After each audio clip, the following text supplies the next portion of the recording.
Okay, I know I'm up on live on my end. I'm not sure. There we go. Now it's back up live on their YouTube. I have no idea why it's doing that. My apologies. But it should stay on all smooth. Here, I would think.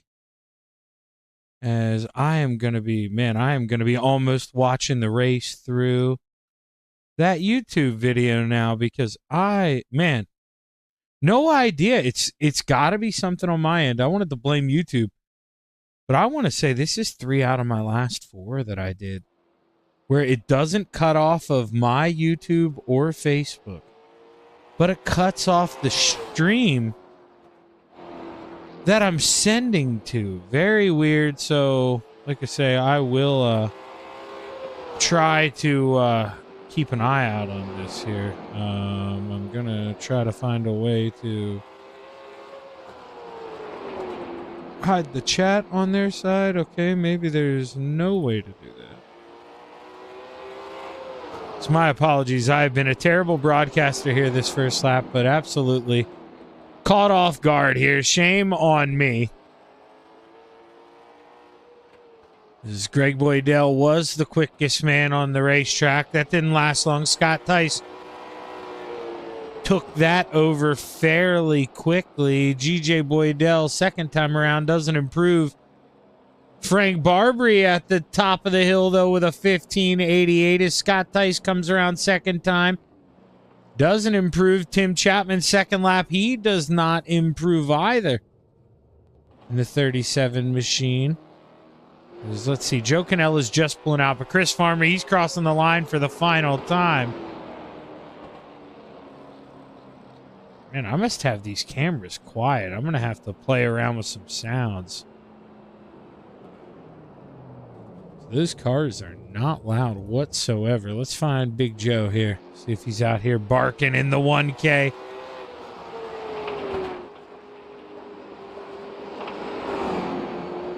There we go. Maybe went up a little too high.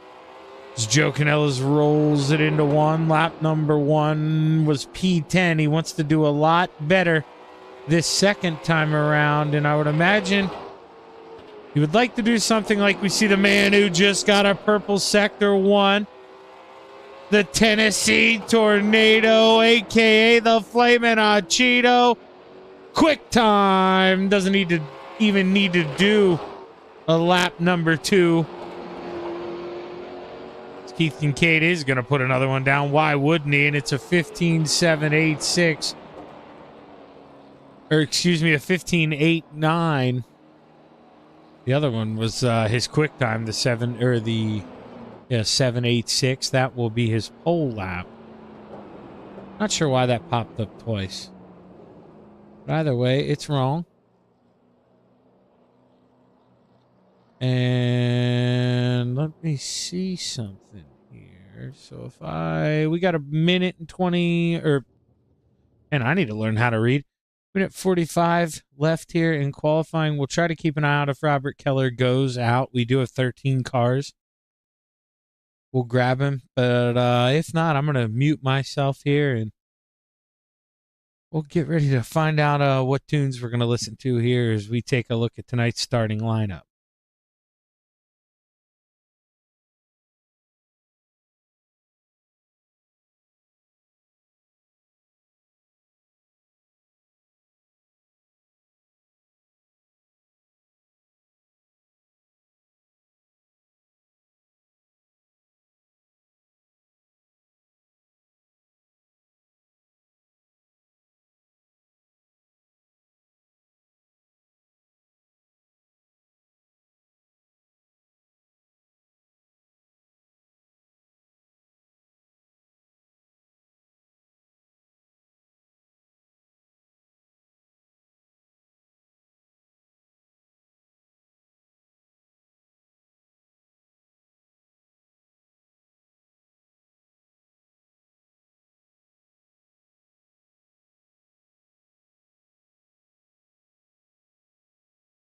Yeah, so I don't know what to tell you here. I mean, you guys should know my Shaggy TV page, I am looking at the YouTube health. And for some reason, I think it's normally a little bit behind, but it is like I'm looking at my thing as I'm talking. Saying 5 seconds left. Obviously, you'll hear it with 5, but there's 30 left when I'm looking on the YouTube thing. So you're about 25 seconds behind. I think that's a little more than normal, and it keeps saying more than one ingestion is using the primary URL. Send one stream. I am not sending more than one stream to this. Trust me, I barely know how to work the one that I have.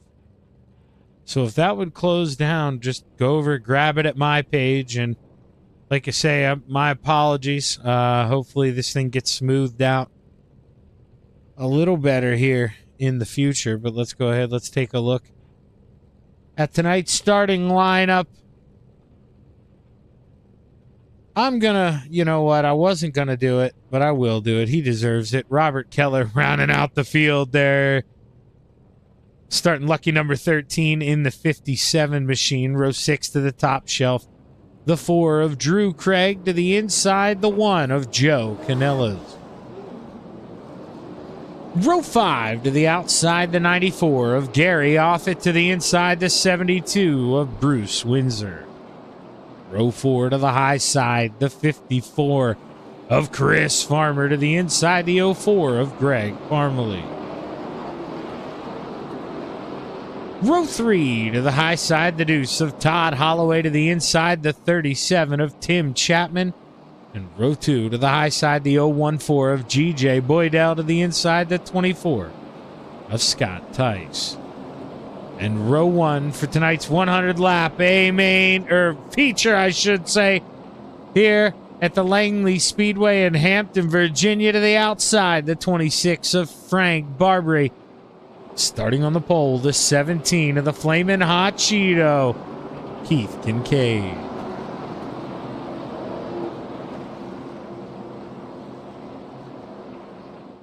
Is the pace car set to pull off this time?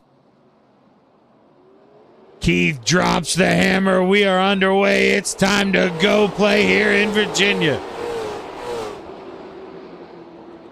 Keith explodes off with an early lead here. Meanwhile, the 24, Scott Tice, he holds on to P2, or steals P2, I should say, after starting third. Barbary, though, probably going to be happy with being able to get down to the bottom that quick, only losing one spot. G.J. Boydell was able to get down without losing any spots. Tim didn't get too aggressive with the 014, and right now these guys seem like they're trying to ride, and well, as I say that, the 26 of Frank Barbary is starting to get a little naughty here. Here we go. See him entering a little higher, thought maybe cut down lower, trying to gain as much time and speed as he can. Couldn't do it. In fact, he's actually starting to ride up the hill coming off a 4, and that's not at all what you want. You don't want to start slipping and sliding up the racetrack. You're going to burn up that right front, and, man, you are going to be feeling it here later.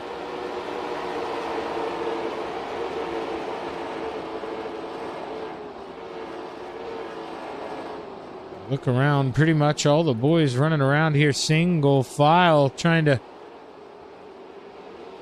maybe get us a long green flag run. And well, then as soon as I say that, Barbary finally does slide up the hill enough, and it allows the Iron Man in the 014 G.J. Boydell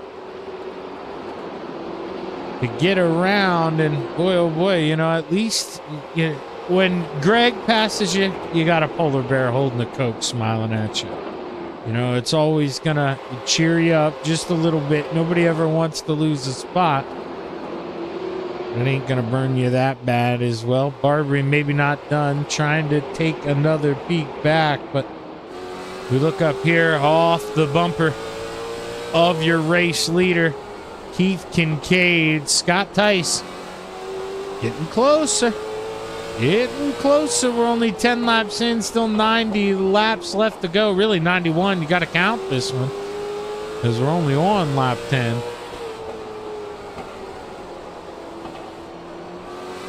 Scott reeling him in, and Keith just reeling back away, coming off the corner. It's a little bit of give and take from both of these guys.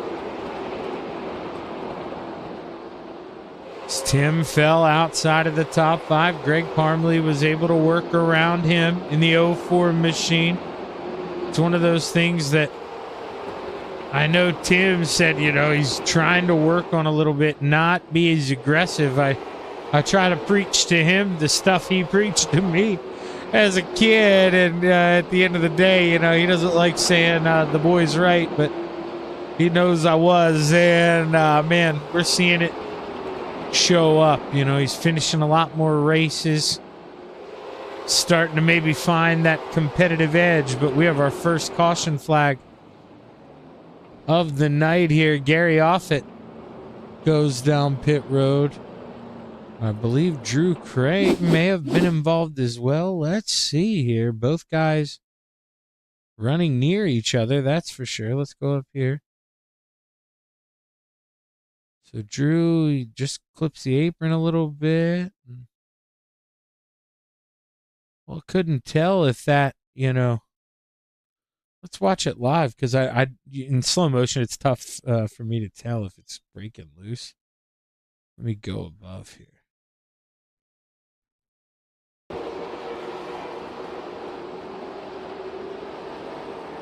Yeah, he was getting loose and just, you know, trying to gather it up, but Gary was there, and oh,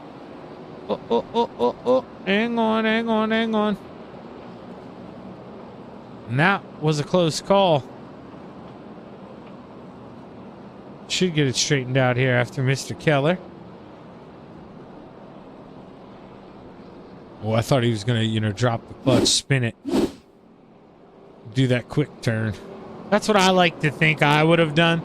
But I probably would have tried that and then, you know, hit the wall. So odds are taking it easy, milking that thing around there is the smart call. There's one lap down, but Drew has plenty of time to get the lap back. No harm, no foul. Long way left here in the race. It's really a tough break, too. Gary Offit, he, you know, towed that car. There's really not too much he could have done. I mean, unless he would have been like my dad, because my dad, when I'd like to say when I was growing up, always said he had cat-like reflexes, you know, and nerves of steel. If he had those, which, you know, the average human being does not have, he may have been able to stop and avoid that. But, you know, you're not aware that the guy is trying to just save the car, you know, not going to be full throttle like you coming off the corner. It's just racing. And we're back underway. Let's have some more of it here at the Langley Speedway. Oh, there's a side-by-side. Tim Chapman on the outside of the 04. Greg Parmley drove it in deep.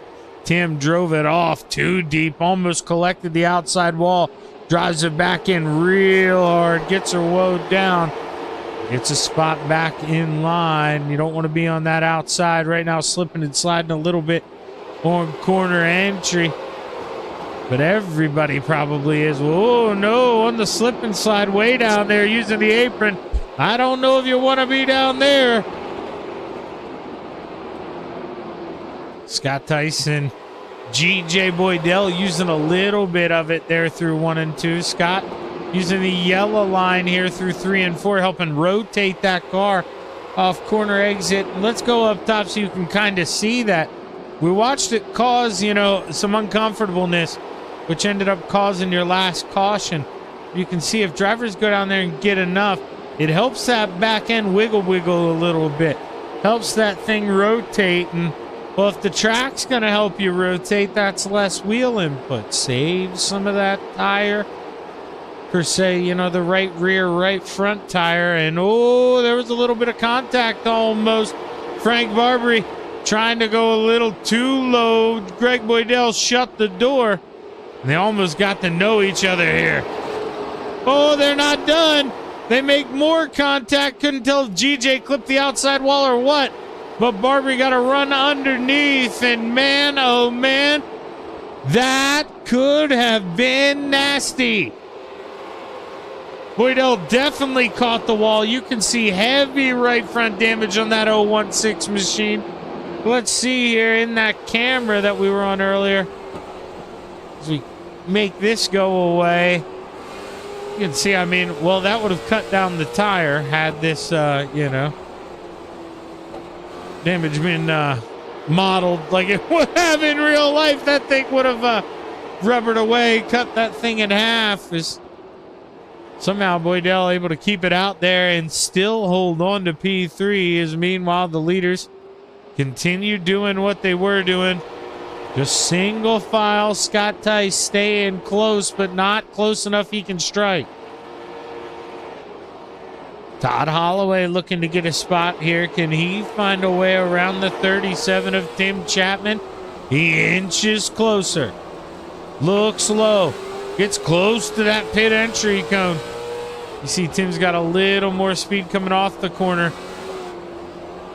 Holloway gets a little loose there. That is all me, I think. And if it is, that would explain some of the YouTube problems, maybe. I have no idea.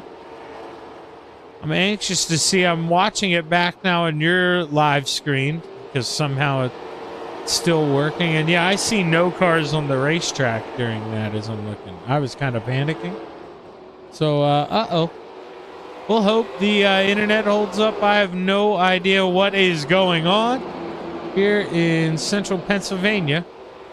Well, we must have something going on here as Bruce Windsor set to become the next lap victim. How hard does he make it here on your leaders? You don't want to go a lap down, but you need to be smart about this thing. Long, long, long way to go.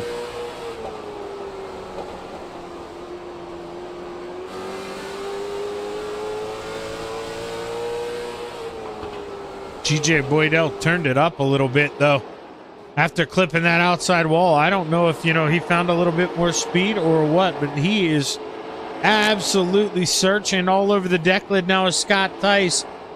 As Frank Barbary, he loses a spot to the 04 of Greg Parmley. Greg Parmley on the move.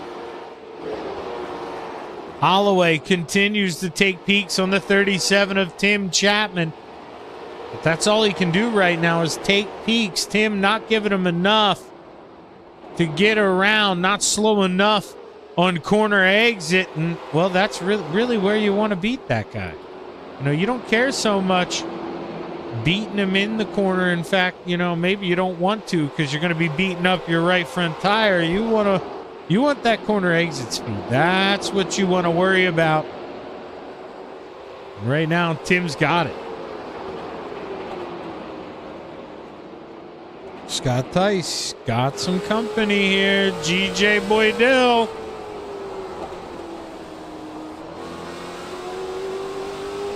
Overdrives the center of the corner. You see him get a little bit back, but man, he is not able to get to that throttle as early as he'd want to on that cut down to be able to look for the move. And GJ just sawing on that wheel, ratcheting away. Not able to make the move one more time. He's going to have to wait.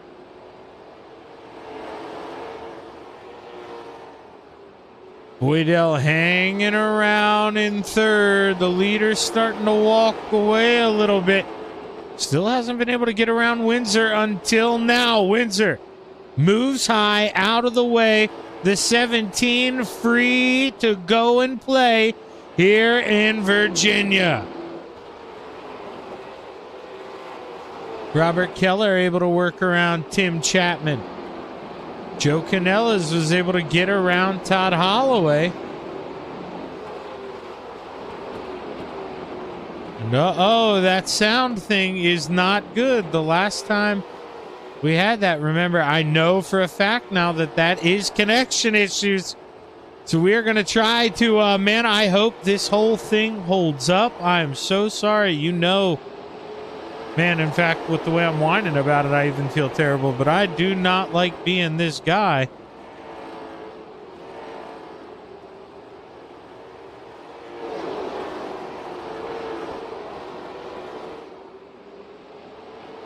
Because meanwhile, during that, Boydell was able to get around Tice, work around Todd Holloway, who has fallen off the pace. Joe Canellas gets around Tim Chapman.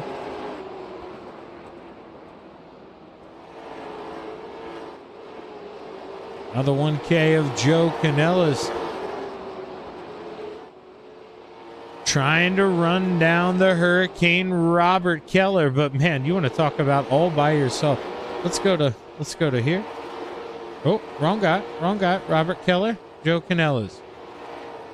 Frank Barbary, Robert Keller. I mean, all by myself. You want to talk about maybe a lonesome, the most lonesome drive out there on the racetrack. I mean, he's going to have that lonely of a drive. He'd like to at least be inside the top 5, but he's got a little bit of work to do. As Keith Kincaid keeps picking him up and putting him down, puts Chris Farmer a lap down. We are not even halfway here in Virginia. Tim Chapman going to be the next one on the list here as Bruce Windsor and Chris Farmer battle for position side by side. Windsor gets it done, and I said Chris, I mean Bruce. I combined Chris Farmer and Bruce Windsor's name there. Shame on me. As Boydell, he's the man in P2. Keith Kincaid way out front, able to put the 37 a lap down. And man, Tim Chapman going to be wondering what he's got to do different right now. That's 17 on a whole nother level here at the Langley Speedway. Works around Holloway. Was heavy right front damage. May have clipped that outside wall. Windsor and Chapman, this is for position. Bruce making that look easy. Tim got hung out on the high side. GJ Boydell working now down to the bottom. The 014 trying to keep pace here with Keith Kincaid, but the gap's at 2.6 seconds here, and he's got 50 laps to chew that up. It sounds like a lot. That is not a lot of time, and if anything, we may see this lead increase as Keith Kincaid is just on absolute rails here. Greg Parmalee inching closer to Scott Tice, trying to put the 04 on the podium. He's gotten it up to 4th. He can see Tice, and Tice maybe not as nice as he needed to be to those right side tires. You can see him slowing down. He does not like the feel of the race car. Tim Chapman gets up high and out of the way. The 37 knows it's not his time to go and play. A lap down, you just want to let these guys on the lead lap go to war. That's exactly what we're about to see as Scott Tice working that inside, really trying to use that apron. My, oh my, can't go any lower than that through 3 and 4. Keith Kincaid rolls into turn 1. Passes the 4 machine, puts Drew Craig another lap down. The next car on the list is Joe Canellas, and he is your final car on the lead lap, running around in P7. It's looking like we're about to be down to 6 cars on the lead lap as Joe Canellas. Oh boy, he looks in the left side. Keith Kincaid looking to take a dive here, but Joe not willing to peel open. Gonna make Keith work for this one, the 17. Oh boy, feeling frisky. As Greg Parmalee, he gets around into P3. Let's go back to Keith Kincaid. Oh, Joe Canellas ends up wising up, gets out of the way. And I wonder if Keith maybe made him or helped him make that decision. There was a little bit of contact, but either way, Keith Kincaid continues to just mow them down here. You're looking at Frank Barbary. He's in P6. He is the final driver on the lead lap. 2 seconds ahead of him is the Hurricane, Robert Keller, who started this thing dead last, shotgun on the field, P13. And the caution flag waves for the second time. Joe Canellas goes around. Let's see what happened to the 1K. And remember, he had just went a lap down. There you could see Keith Kincaid on the bottom of your screen. Does he get some help? This is a battle for position. 72 just maybe overdrives corner entry. And actually, instead of doing it this way, let's just go this way and let's go this way. We're right on board here with the 72. And yeah, Windsor, you could see it, you know, get a little bit of light, get a little light. Feel the rear end kind of step out of that. Well, your virtual feeling anyway. Us sim guys know what we're looking for. You could see it, you know, just overdrove it and then got in the brakes a little too hard. And, well, Joe paid the price for it here. And now, man, oh man, my internet seems to be paying the price here. What is going on?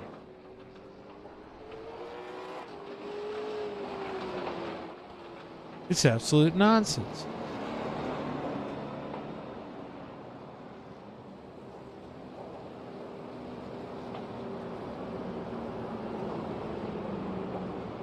Oh boy, oh boy, oh boy.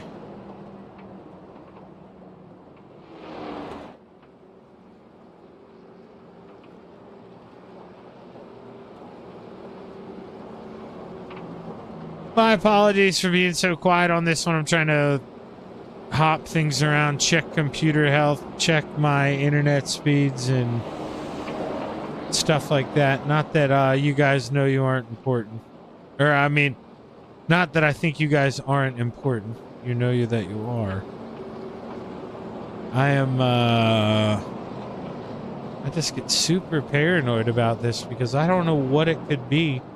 A couple days ago, Comcast went to work in the area, and well, my wife had a hotspot, I think it was for work last Friday, and literally since then, I don't know what is going on. We have had, I've been running into problems, and no, my download speed's at 1,000. My upload speed could be better as the green flag waves. We're back underway.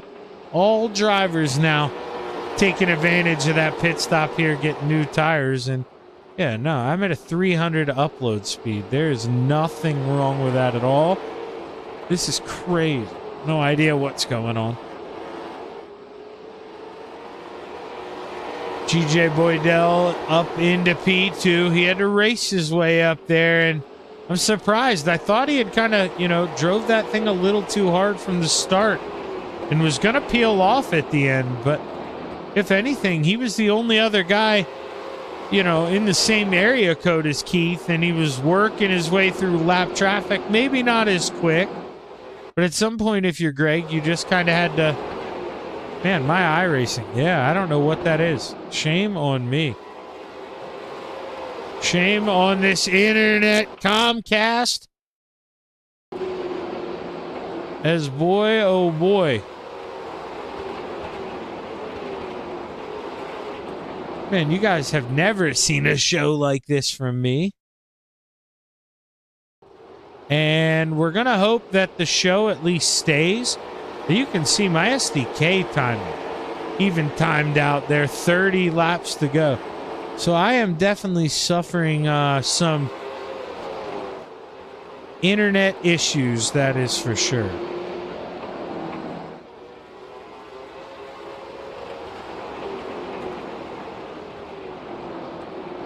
Trying to check the Xfinity. It says there's no outages in the area. This is wild. But Boydell, man, he might create an outage down here in Virginia because that 014, he is looking to win But is he willing to commit the sin there if he gets close enough to the 17? Because he may need to lay the wood here to Keith to knock him up out of the way. Keith is not going to give up that groove. Boydell is going to have to go and take that thing from him. But he is quick. He is hanging out. Stand right around that half a second mark. Meanwhile, Greg Parmalee, he's in that third and final podium spot. He's got Frank Barbary right behind him in the 26 machine.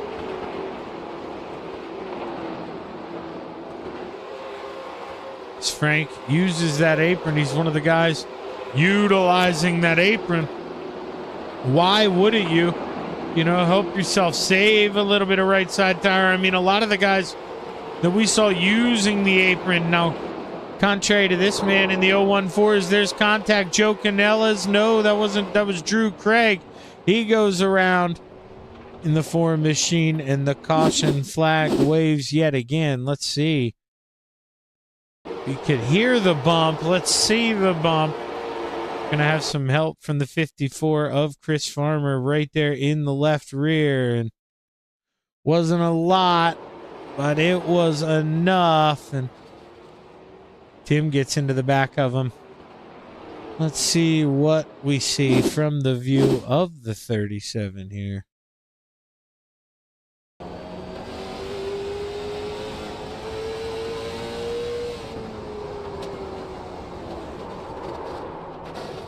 Tough break, yeah, they're just a late reaction and not able to avoid that. Not sure how much damage he did get there.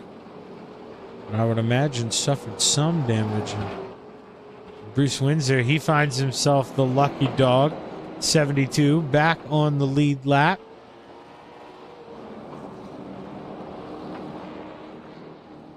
We find Keith Kincaid. Our leader should have 20 laps to go, I think, when we get the green flag.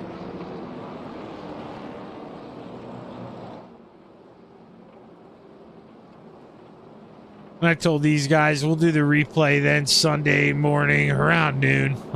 So that's not morning. Sunday around noon.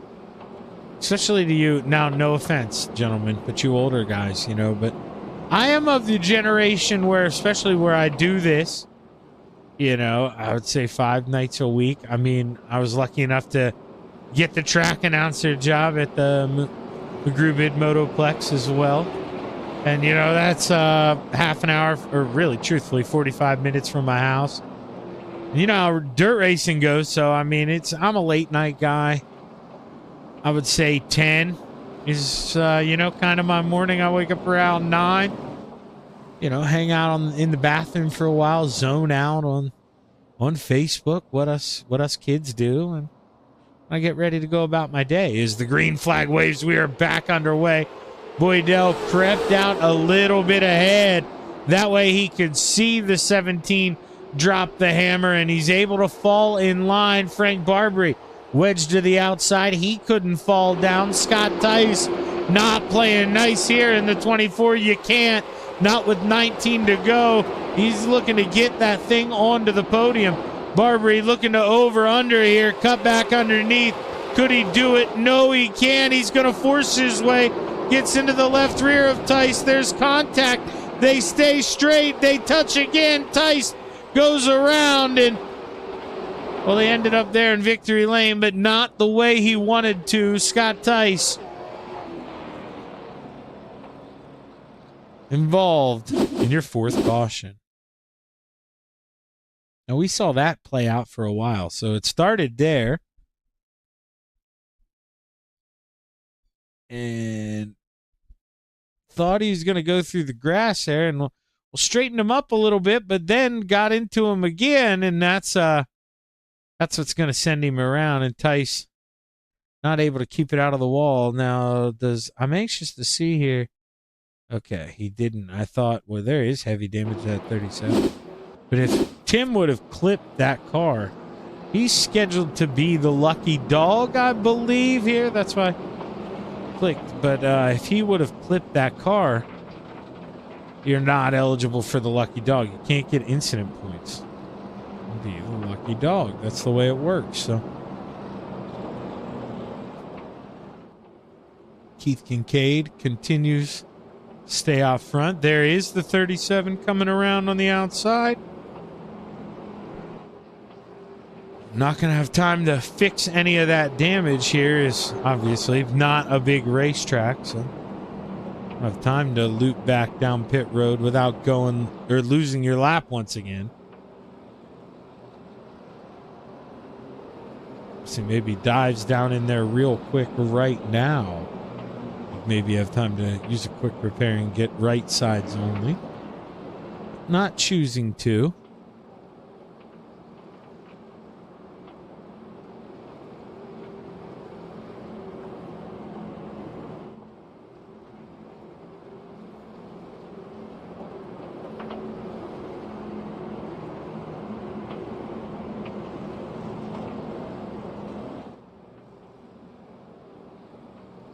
Lights should go off this time. They indeed do, and we will get set to go back and play here at the Langley Speedway in Hampton, Virginia. 13 laps left to go in this show.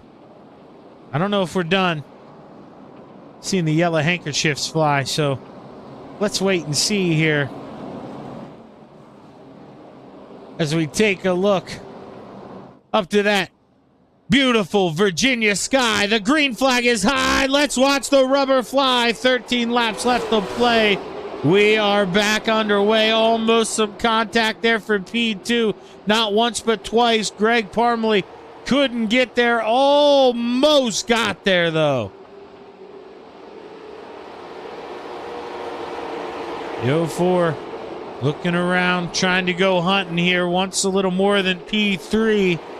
Is the war going on behind him? That's Farmer and Keller, Robert Keller, the Hurricane, Mr. Miami, up into P4. We've seen him win features here before. We know he's a tire whisperer.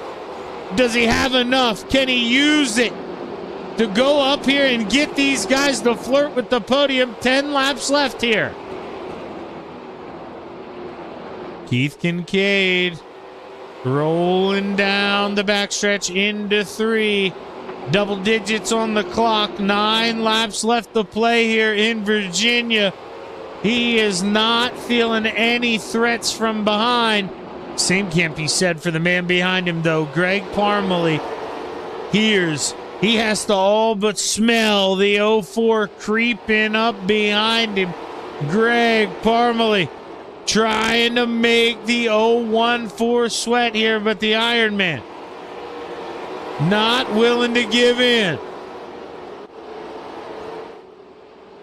Robert Keller holding on to P4. It's Bruce Windsor rounding out your top 5 to Scott Tyson 6th. And Frank Barbary there in P7. Chris Farmer in 8th. And Tim Chapman behind him. That is a battle for position. Tim able to get that done. Farmer struggling out there. He hasn't pit since lap 63. Maybe the old tires doing him in. And speaking of tires, Rob Keller, he came back in lap 77. I didn't even realize that. Snuck in, has fresher right sides than everyone else. Can he use them here with 5 to go? I don't think so, because these two way too far out in front. And if anything, Scott Tice on the move. He takes a peek underneath the Hurricane. Robert Keller not making him work too hard here. Joe Canellas comes off pit road, and boy, oh boy, he timed that perfectly. If he comes off any earlier, a lot of guys are using the apron to kind of rotate that car. Could have been bad. Keith Kincaid all alone, 2.2 seconds up the road. Nothing anybody can do to catch that man except cause a caution flag here with 2 laps left to go. Boydell maybe starting to feel the tire wear a little bit, sliding up in the center of the corner, but he's only got to protect for 1 more lap around this place as the white flag waves. Keith Kincaid looking to get it done here one more time in Virginia as he drives off at 2, down into 3. He's set to see the checkered flag wave. Keith Kincaid gets it done in Virginia, followed by the Iron Man, Greg Boydell. Greg Parmalee, P3. Scott Tice, 4th. And Bruce Windsor rounds out your top 5.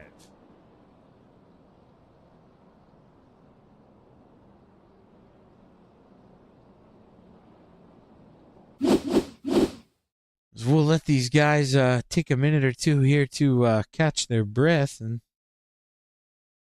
well, then we'll try to get a word here with our top 3.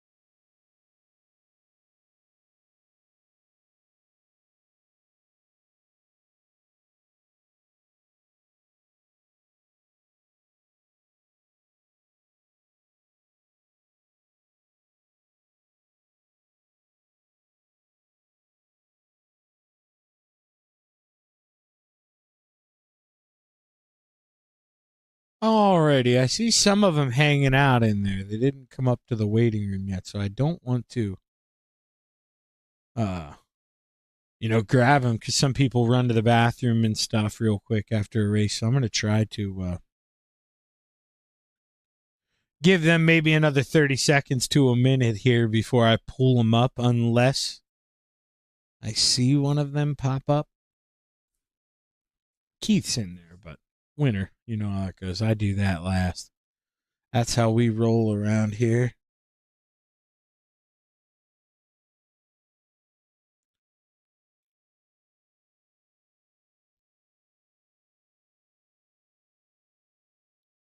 And I actually just saw Keith probably go do some work there. Went down there and told him, hey, he's waiting for us to come up here.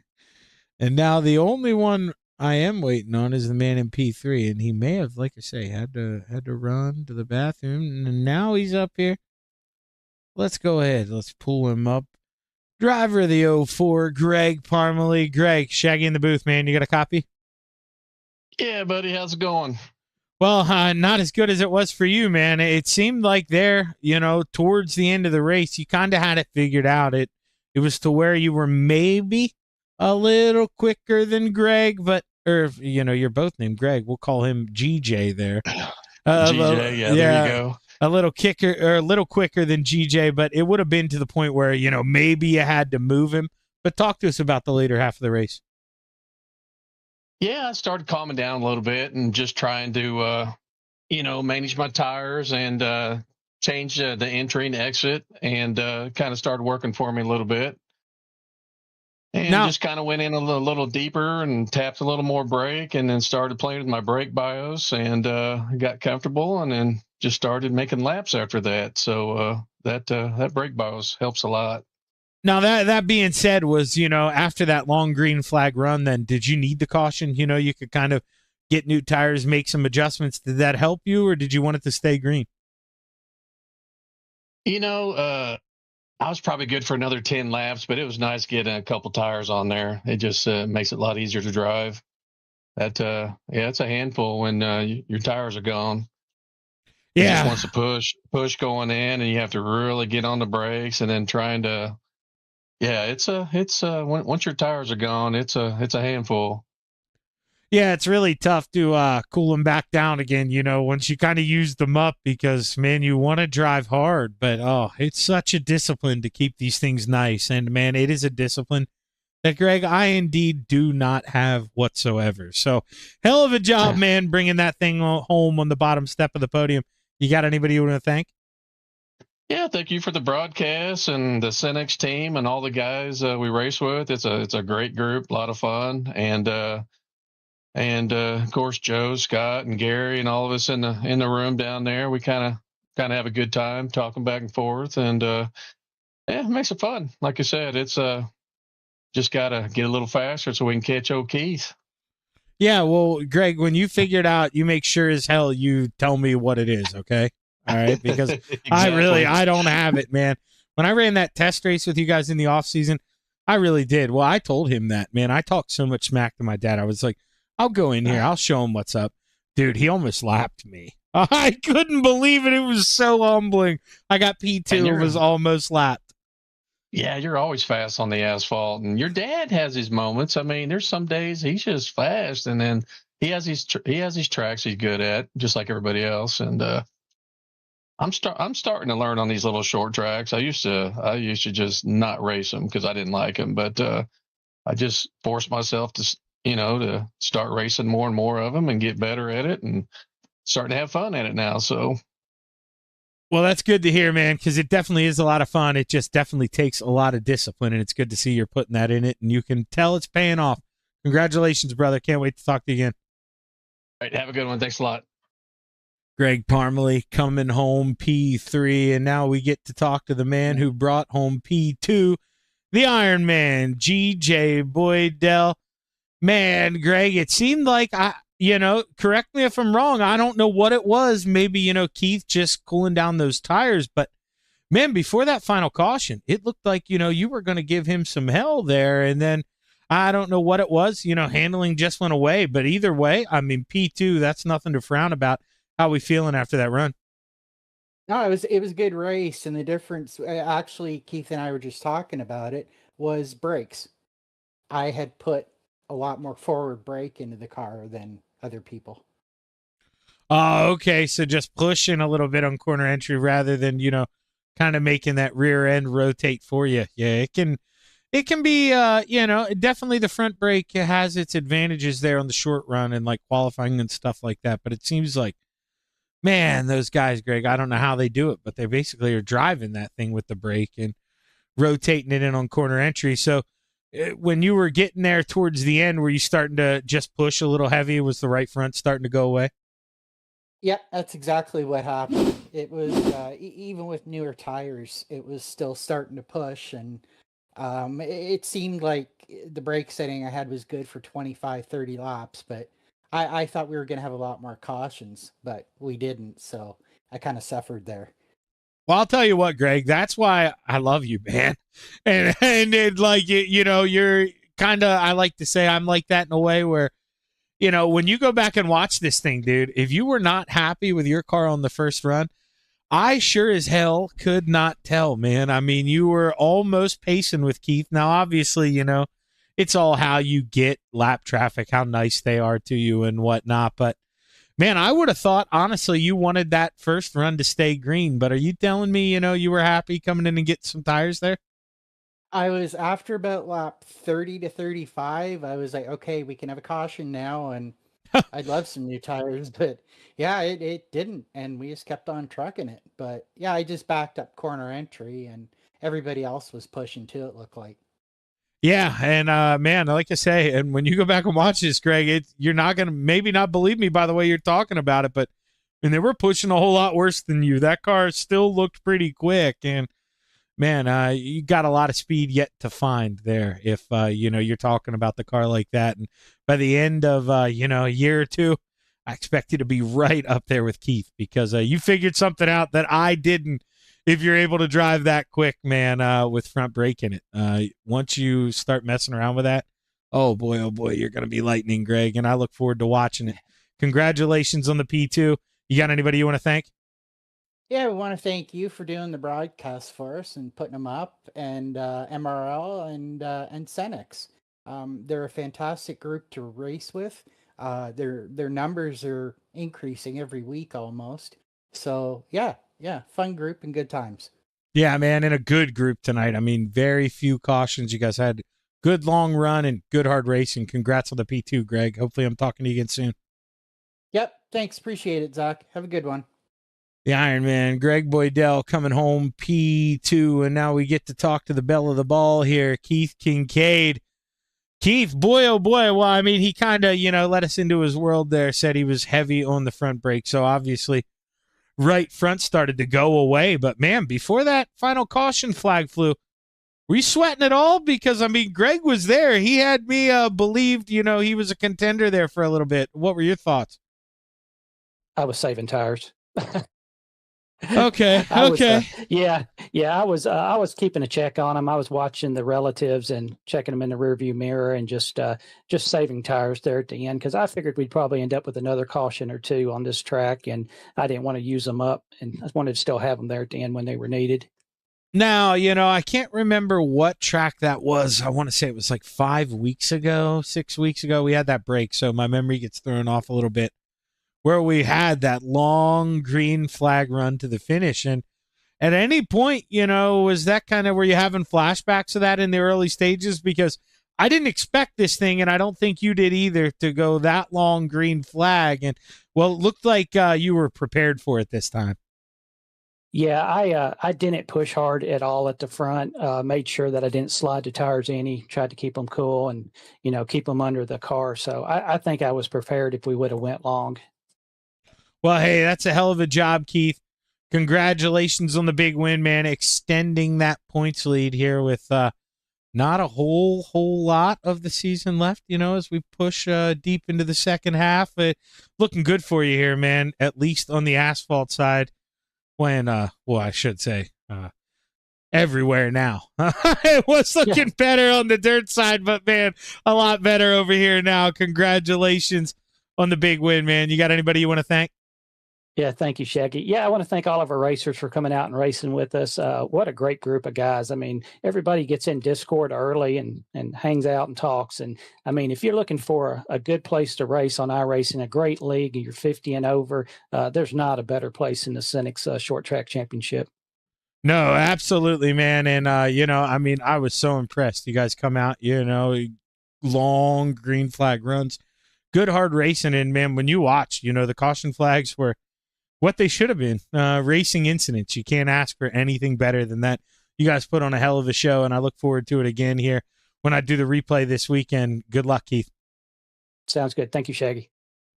Keith Kincaid bringing home the win, and you heard me kind of say that. I'm going to be doing the replay, as I stated earlier, Sunday at noon. So with that, I am Zach Chapman with Shaggy TV saying so long and have a good evening.